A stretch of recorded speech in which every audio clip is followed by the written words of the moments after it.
কেন বঞ্চিত হব চরণে, কেন বঞ্চিত হব চরণে। আমি কত আশা করে বসে আছি পাবো জীবনে না হয় মরণে।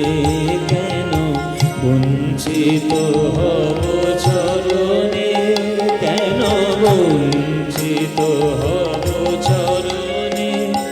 আমি কত আশা করে বসে আছি পাবো জীবনে না হয়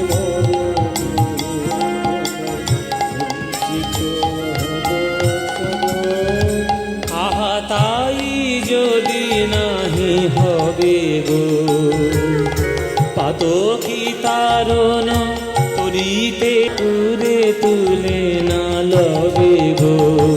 আহা তাই যদি নাহি হবে পাতকি তারণ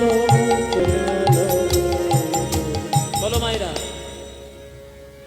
ভগবান তো তার কৃপার পাত্র দেওয়ার জন্য তৈরি হয়ে রয়েছে সব্বার কাছে। তুমি কৃপা নিতে পারোনি, সেটা তোমার দুর্ভাগ্য। তো ভগবানও কৃপার ডালি নিয়ে এসছেন সময় মতো, আমাকে যাওয়া উচিত। আমি যদি না যেতে পারি সে দোষটা আমার।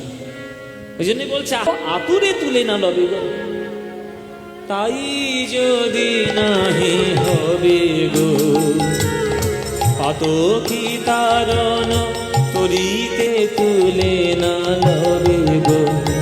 হয়ে পথের ধুলায় অন্ধ এসে দেখিব কি খেয়া বন্ধ।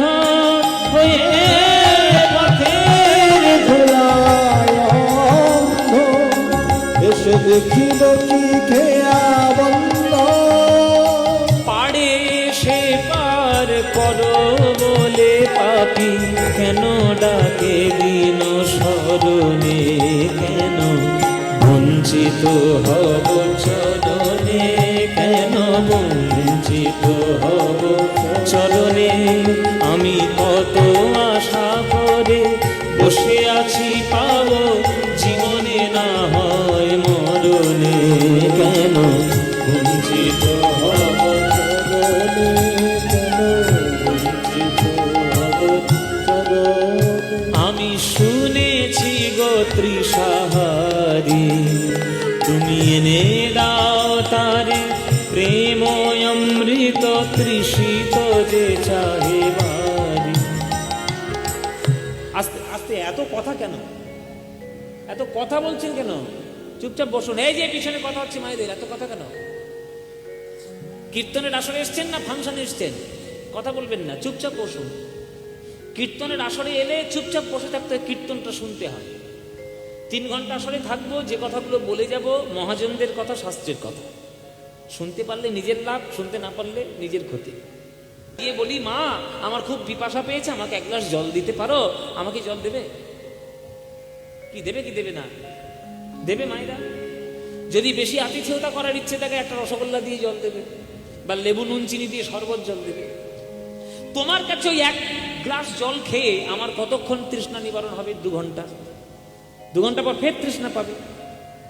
কিন্তু গৌরাঙ্গ মহাপ্রভুর কাছে আপনারা যদি সবাই মিলে গিয়ে বলেন হে গৌরাঙ্গ জল দেবে, তখন গৌরাঙ্গ মহাপ্রভু জল দেবে না, অমৃত তোমার হাতে তুলে দেবে।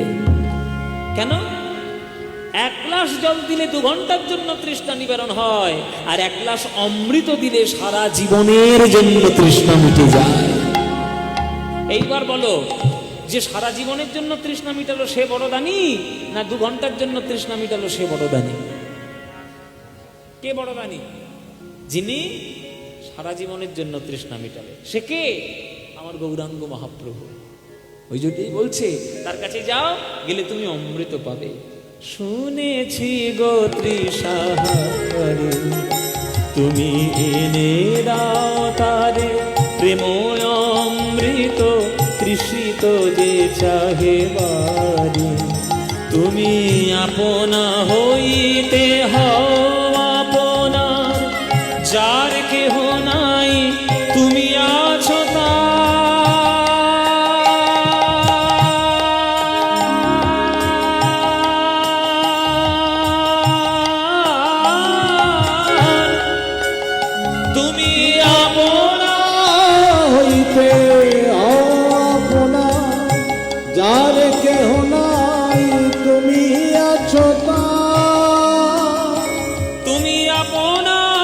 হইতে হও আপনা, যার কেহ নাই তুমি আছো তার।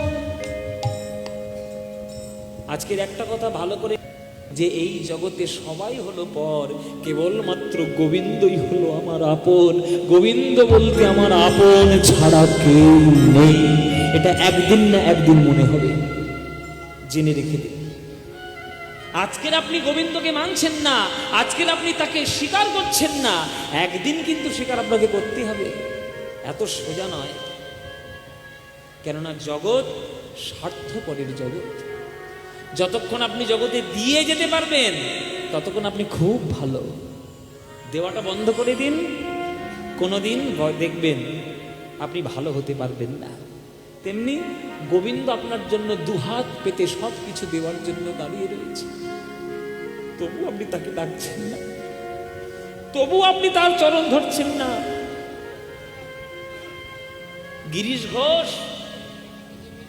গিরিশ ঘোষ একটা মাতাল, থিয়েটার করা, নাটক করা লোক। ঠাকুরের চরণ ধরে গিয়ে বলছে, ঠাকুর তুমি আমার ছেলে হও, ঠাকুর তুমি আমার ছেলে হও, তুমি আমার কৃপা করো। ঠাকুর রামকৃষ্ণ বলছে, কৃপা তো করেই রেখেছি রে বেটা, শুধু কুড়িয়ে নিতে পারলে হলো। ঠাকুর কৃপা করবে না এটা হতে পারে কোনোদিন? কৃপা নিয়ে, কৃপার ডালা সাজিয়ে তোমার মাথার উপরে চাপিয়ে সে তোমার জগতে পাঠিয়ে দিয়েছে। তুমি তোমার কর্মদোষে তুমি ঠাকুরের অস্তিত্ব স্বীকার করতে না পারো, সেটা তোমার অপদার্থতা, তোমার ব্যর্থতা। ভগবান হাত দিয়ে সব জায়গায় বসে আছে। এই আমার নিমাই সবার হাতে ধরেছে, পায়ে পড়েছে, ভাই তোদের হাতে ধরি, পায়ে পড়ি, একবার হরি বল বল। তবুও তুমি যদি নিমাইয়ের কথা না শোনো তাহলে কি হবে? কিন্তু একদিন তোমায় বুঝতে হবে যে নিমাই প্রেম দেওয়ার জন্য সাদাসাদি করে গেছে, সে প্রেমকে আমি গ্রহণ করিনি। সেই প্রেমের জন্য তোমাকে একদিন হাহুতাশ করে বেড়াতে হবে। কেন না, তার থেকে বড় আপনজন আপনার জীবনে, আমার জীবনে কেউ নেই। আপনা হইতে হও আপনা, যার কেহ নাই তুমি আছো তার। আপনা হইতে হও আপনা, যার কেহ নাই তুমি আছো তার। এ কি সবই মিছে কথা, ভাবি সেবারতা, বড় বাজে প্রভু মরণে, কেন বঞ্চিত হব চরণে, কেন বঞ্চিত হব চরণে। আমি কত আশা করে বসে আছি পাবো, জীবনে না হয় মরণে, কেন বঞ্চিত হব চরণে, কেন বঞ্চিত হব চরণে।